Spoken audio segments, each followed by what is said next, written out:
This is the download recap from Sounds Profitable, the most important news from this week and why it matters to people in the business of podcasting. I'm Gavin Gaddis. The download is brought to you by Podscribe. You can find out more at podscribe.com.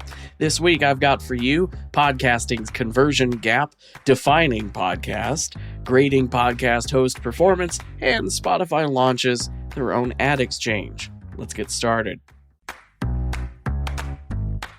This Thursday from Tom Webster at Sounds Profitable, Edison Research recently published their annual Infinite Dial study, which has been covering podcasting since 2008.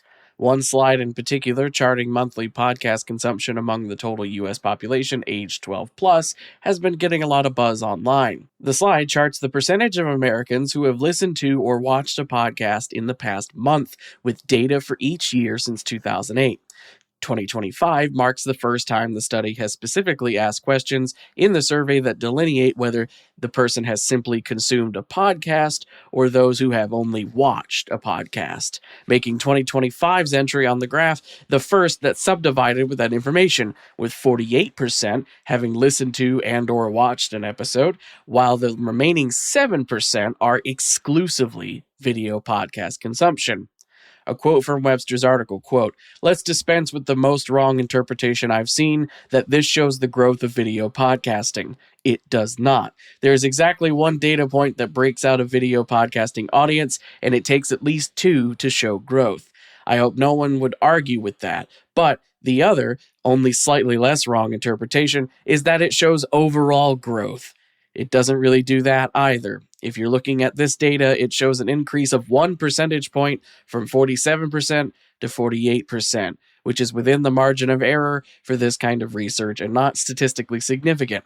It could be growth, but it isn't something you can definitively say from these data points.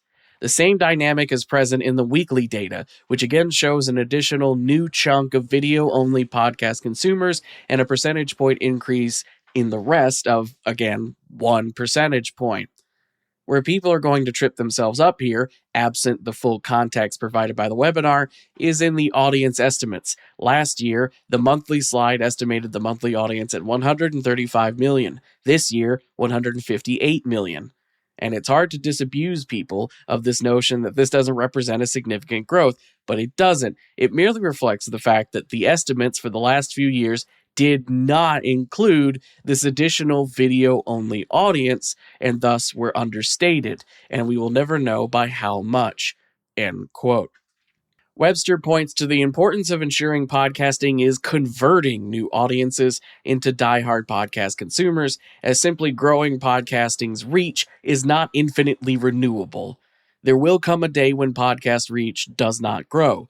He calls for increasing consumer engagement by reminding them frequently and enthusiastically of the unique qualities and benefits of podcasting. Podcasting is in an incredibly privileged position of being a hobby, pastime, or special interest that is not directly in competition with the time spent on other hobbies. Podcasts are largely enjoyed during drive times, commutes, and while doing household chores. You cannot practice your swings at the batting cage while also doing the dishes. You cannot build meticulous Mobile Suit Gundam models on the subway. You can do all four of those activities with a podcast going in your ear. As Webster said during his Evolution's keynote speech on Tuesday, listening to a podcast is not spent time, it's found time. This Wednesday, Oxford Road CEO Dan Granger gave a keynote address to kick off day 2 of Evolution's by Podcast movement in Chicago.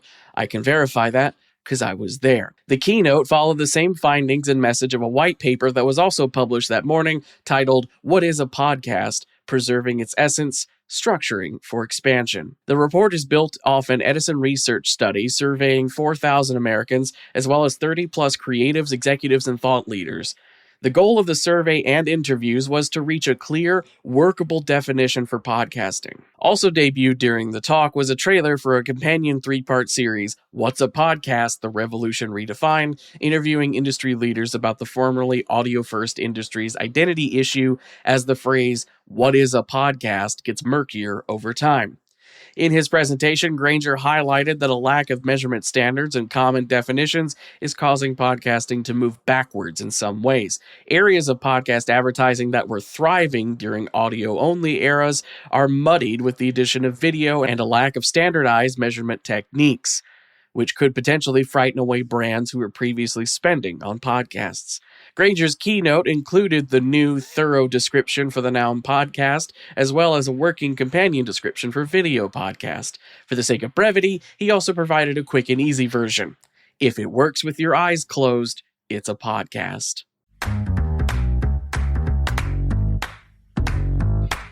This Wednesday at Evolutions by Podcast Movement, about an hour before Dan Granger's thing, James Cridland debuted the Podnews report card. Every year, Podnews asks the public for their thoughts on podcast platforms, both on what they're doing well and what could be improved on. In-app promotion and lack of editorial curation was a common theme this year, with Apple Podcasts perceived as a place primarily putting big names and studios in their recommendations. There's also a desire for YouTube's algorithm-based recommendations to be supplemented by editorial curation by a team of real people. Another recurring topic in the feedback expressed by respondents was a deep desire for universal standards in podcasting. Where have we heard this before? A quote from the report card. Quote, "A recurring theme throughout the comments here was that nobody measures the same thing. Neither Apple, Spotify, or YouTube uses IAB compliant statistics, and creators find this complicated and confusing. Hopefully we can start putting pressure on platforms to at least produce IAB-compatible stats." End quote. The results of the report card have been made available to platforms, with the over 700 user comments provided anonymized, but given country codes to provide global context. According to Cridland's debut presentation at Podcast Movement Evolutions, Apple, Google, Amazon, and Spotify have all expressed interest in being sent the full data. This Thursday from Spotify, at their Upfront-esque Advance event, Spotify debuted a new programmatic offering called Spotify Ad Exchange. In addition, they've also revealed a generative AI tool for making ad creative called Spotify Gen AI Ads, which will enable users to make scripts and voiceover in Spotify's ad manager. According to Adweek coverage of the event, the Spotify Ad Exchange is currently integrated into the Trade Desk and Google's DV360 platforms. They will soon be available through Yahoo DSP, Adform, and others. The event has garnered a fair bit of attention, so in the newsletter version of this, I've also linked to coverage from the New York Times, Ad Age, and the Hollywood Reporter.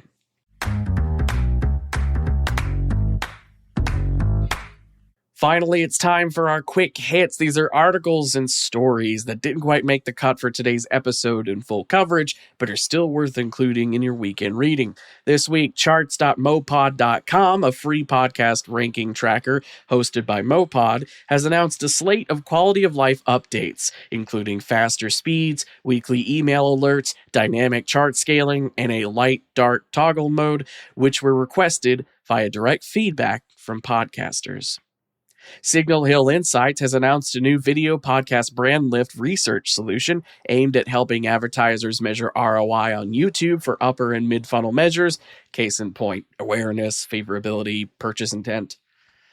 Triton Digital announced they're adding survey-based listener rankings to the existing US podcast ranker. In addition to the usual monthly ranker based on downloads tracked by Triton Digital, every quarter that will be supplemented with a nationally representative survey that includes all publishers and podcasts. And True Native Media founder Heather Osgood has returned to the Sound Off podcast, offering advice such as encouraging podcasters to focus on mid-level companies within their respective industries instead of immediately gunning for large, hard-to-reach brands. That was the download brought to you by Sounds Profitable. I know I went through today's stories fast, so be sure to check out the links to every article mentioned right in your podcast listening app, or you can go to the download section of soundsprofitable.com. Thank you for sticking with me as I brought you all the top news you might have missed from the past week. There was a lot of it. I know. I was there for a good portion of it. I'm Gavin Gaddis. Our producers are myself, Brian Barletta, who's currently on a plane, and Tom Webster, who's currently in Boston. And with that, I leave you with a special thanks for listening this far through the episode. Have a good weekend. Robot. Download complete.